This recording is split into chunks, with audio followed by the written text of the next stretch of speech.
Hello YouTube viewers, welcome to my show Camera Tuesday. In today's episode, we're going to take a look at hot topic Canon EOS RP. So let's dive right into it. Now this review is a combination of all the review that I have collected over the internet, and I have provided some links down below. So what the heck it is this? It's a basically second full frame camera from Canon, which is mirrorless. That's all you have to understand. Canon already released Canon EOS R. That was the first full frame mirrorless. This is the second full frame mirrorless. Now it is the cheapest full frame camera right there right now. So like if you go to the market and you're like, okay, I want a cheap mirrorless full frame camera, this is the cheapest. Like the closest is like literally multiple hundreds of dollars away, like in terms of latest release. Now, if you want to understand how the heck Canon can do something like this, you have to understand the cost is more or less the same as Canon 60 Mark II. The core is exactly the same. Of course, the processor has been updated. You had to add another display added to it for viewfinder, but core is the same. So if you want to understand about image quality, that is the image quality. Now, if you pay for $1,400, you will get adapter in the box. Basically this basic adapter, not that fancy ND adapter or even the adapter that has the basically control knob. So be aware of that. Now right now, if you book early on before 30 March, you will get this adapter included in $1,300. Once that time is crossed, then you have to pay $1,400 to get that adapter included, and I would urge you to do so.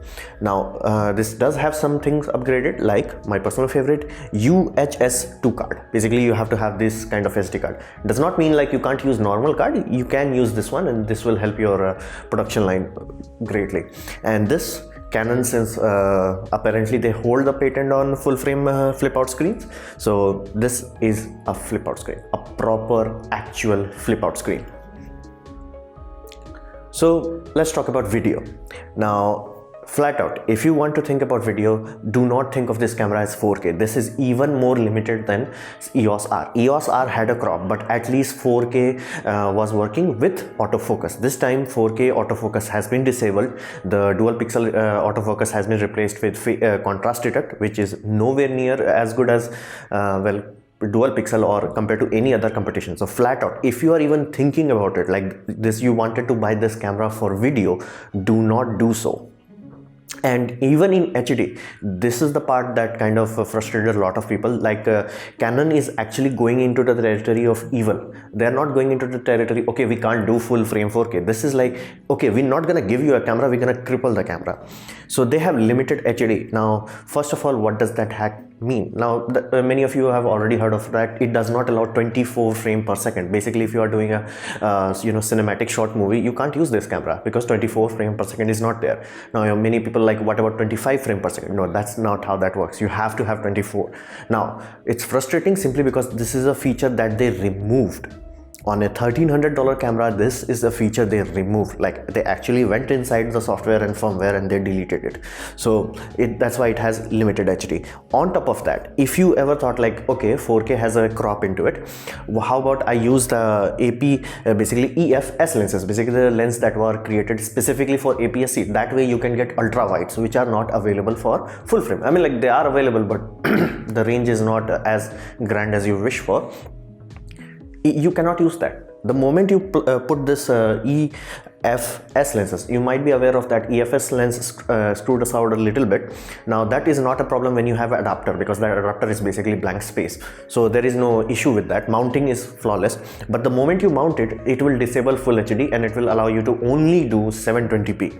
So even if you are like, okay, I'm gonna do 4K, which is without autofocus, and you might be like, okay, I am coming from Canon 80D or Canon 800D, like what I have. I thought of this. It's like, okay, at least both of my lenses will work. No, only the full frame one will work. The second one will automatically disable 1080p. So basically in that regard, this goes even further than my Canon 800D, which I bought almost 1.5 years ago. So this is what I am specifying. If you want to think, even consider remotely about this camera for video, do not do so. Just get Canon A6400. You can check my last episode about that. Now the reason for that is like, it has actual 4K with proper autofocus, the autofocus that can almost give beat Canon dual pixel autofocus. So flat out, there is no question about that. If you are thinking about video, just buy this, buy a full frame lens, and then be happy about it, because you can upgrade the body later. They don't have to change the basically format adapter or anything like that. Just buy this, you will be happier. And not to mention, it does not have limited recording. This has 30mm limited recording. However, we still have to wait for people to confirm that this EU actually removed the tariff, because if they had done that and then Canon came out with like, you know, time limited recording, that means they are just doing that to protect their high-end line. So be aware that if video is your thing, do not even think about it. And let's say you want to get to full frame and you have already invested a lot of money in Canon, just get 60 Mark II. They are available at a very very high discount, and you will get actually better performance than this one. So if video is a thing, do not even think about it, don't even touch it. Now many people nowadays is like, well, I don't care about video, I want photo. Okay, here's the, it's good, it's not bad, it's not great, it's good. It's a good camera. Everywhere from Jared Porden to whoever did this, it's like, yeah, it's good. It's nothing awe-inspiring. However, because the sensor is ancient at this point in time, the dynamic range is kind of less. Like if you compare this to Sony A7 Mark II, which is available new at the same price, the Mark II will beat it. And low noise performance and other things also. So be aware, the image quality is just good. Do not expect this body to be like, oh my god, I put some high quality lens, now I'm like mind blown. The sensor is not that good, it's just good enough. Now the reason why Canon is even serious about this is simply because they have great lens selection. If this is what you do, these lenses are top of the line. Not only in cost, they are very good in quality. The only way you can compete even with this is like you have to get Sony G Master lens, some Sigma art lenses. So be aware of that, like they have good lens selections. However, the speed is very slow. It's upwards of 3 frames per second with autofocus. I'm not talking about like, how you disabled disable autofocus, then you get to 6 frames per second, but it is very slow. To give you a context, my 800D has better burst rate. That means if you are doing, let's say, even a kid's soccer game, burst mode is something that you would want to have. This does not have it. And this is a disabled feature, because a 24 megapixel and a UHS Card 2 slot, that simply means you have to disable it. So again, they are crippling their camera. Now they are advertising eye autofocus.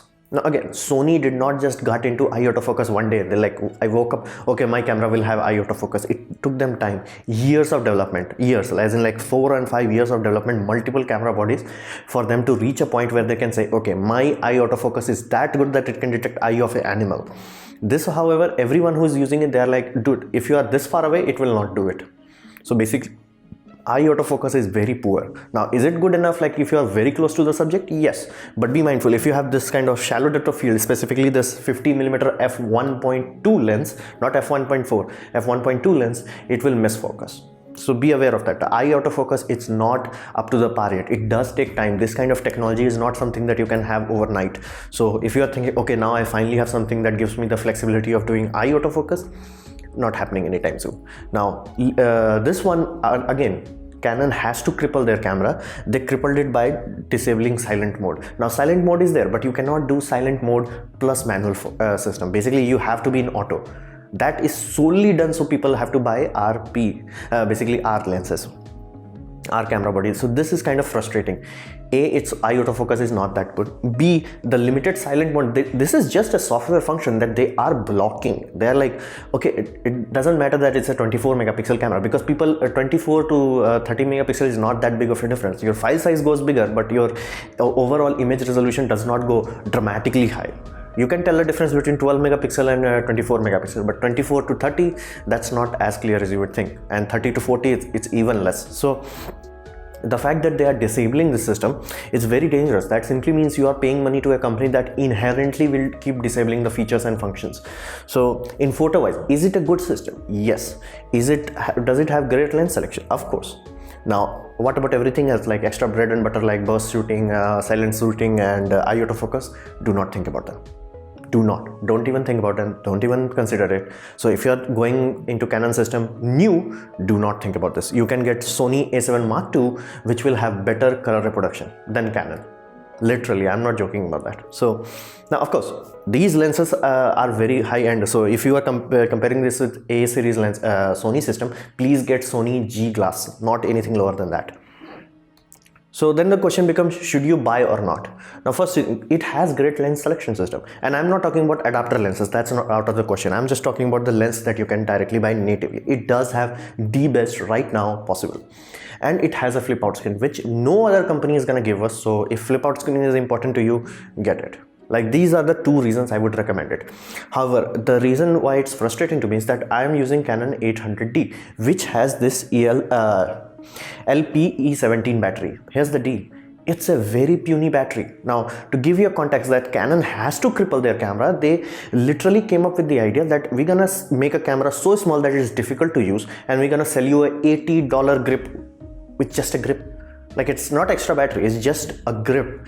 And to give you a context, full frame camera always consumes more power compared to a APS-C system if everything else is the same. So Canon knows this. Canon is like, okay, for 800D APS-C system, or even smaller than that, they're like, okay, use this battery. For M50, use this battery, because this battery has 7 watt-hour of capacity. Here's the, for 6D Mark II, they give upgraded battery. Basically, these batteries can go upwards of 14 watt-hour, twice as this power. You have to have this. 6D Mark II has a bigger battery than this system. Like, this really represents the danger with Canon. Canon is like flat out at this camera. They are like, okay, we're gonna cripple it and you have to buy it. So this is why I will never ever recommend Canon to anyone. And I have provided a link down below about a guy, Jacob here, and he makes very good interesting videos. And he was the guy in all videos is like, people are wrong about Canon EOS R, people are wrong about Panasonic system and all that, because he's like a very positive guy. Even he broke with this camera, because this crippling system is like, what is the use of this tiny battery? Yes, you can charge it in a USB system, but it's a full frame system. Full frame camera requires a lot of energy. You know this, like Canon knows this. That's why Canon full frame have bigger batteries. It's like inherently they are crippling the camera. It's like, and they have $80 grip, which everybody flat out is saying you have to have this. So understand this. That means they could have put a bigger battery and made the camera usable, but they are like, no, we have to cripple it. We have to cripple it. This small battery will irk you more than anything else. It's like 250 shots CPAR rating, and people who are getting like 300 and 400, good for them, but I will not count on that. Why? Because I know how this battery lasts. I am using it.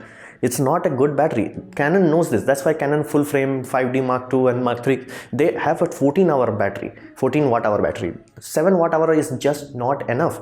To give you a context, Sony, the biggest Sony battery can go upwards of 23 watt-hour. So flat out, this is really bad. The fact that they are crippling the battery, because this is the core point. You're not gonna be like having a USB battery bank and then just running a cable through your sleeve and be like, yeah, I'm charging the battery all the time, because the battery is too small.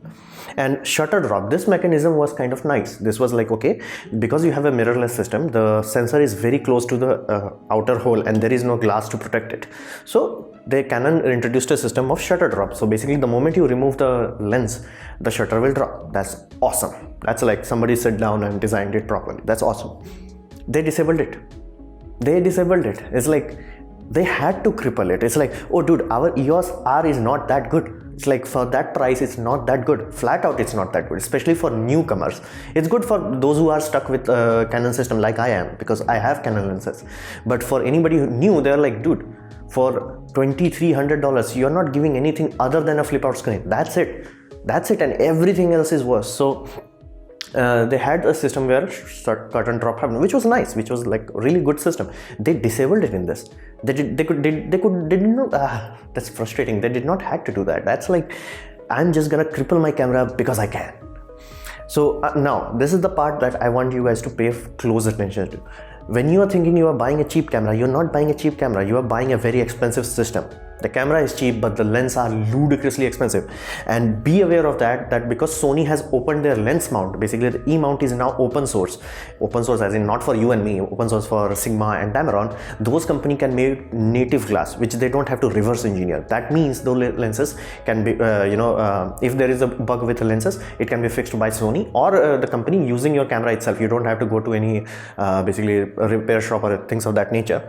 And lenses will work reliably. So because Canon makes a lot of the money from the lens department, they have to block the system. So even if you bought a, let's say flat out, you went out there and bought Canon EOS R system, the R lenses are not available by third party. Be aware of that. That means the lenses would be very expensive and you will have no other choice. Like, there are two classes in lenses in Canon, your red ring one and their non-red ring one. However, even non-red ring one would be very expensive. Why? Because there is no competition, there is no third-party manufacturer. So be aware of that. You may be buying a cheap camera, but you will be buying ludicrously expensive lens, and at the other end you'll be like, did I save money? And only thing you would have at the other end of it is like a flip out screen. That's it, nothing else.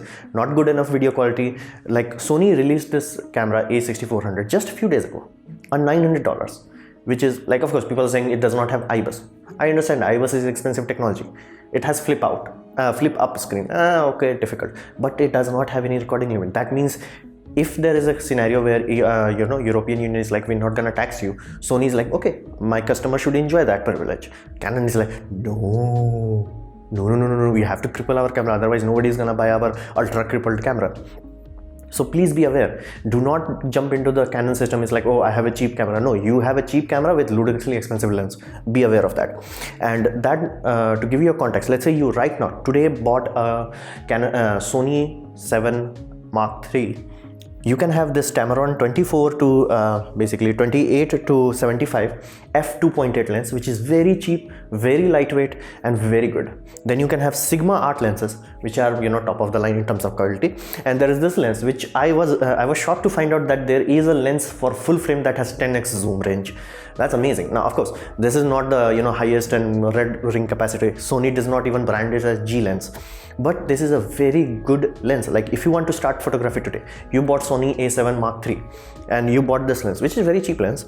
You have a 10x lens on a freaking full frame. That's amazing. And everyone who used this, they're like, it does have a distortion, which of course it's an undeniable fact of reality. You have to have distortion if you have 10x of range. It goes from 24 to 240, and this is a full frame system. This system is so unique. This is only found in Sony, and Canon is now releasing it. Right now you do not have this lens for Canon full frame, flat out. So this was amazing, and this is cheap lens. This is a good starting point.